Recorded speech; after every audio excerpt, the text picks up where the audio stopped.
ذول اثنين لا تنسى أبد.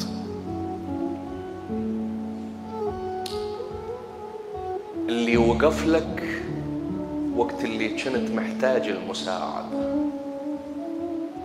وقفك على رجليك، هذا لا تنسى. لأن الإمام زين العابدين يقول: من لم يشكر المخلوق لم يشكر الخالق.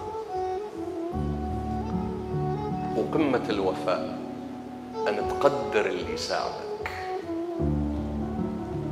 والثاني اللي دمرك، استهدفك، مرة يستهدف عقيدتك، مرة يستهدف وطنك، مرة يستهدفك أنت شخصياً ويجرحك ويأذيك، يذلك، يصغرك، يزدريك، يحتقرك. نصيحتي إلك هذا لا تنسى.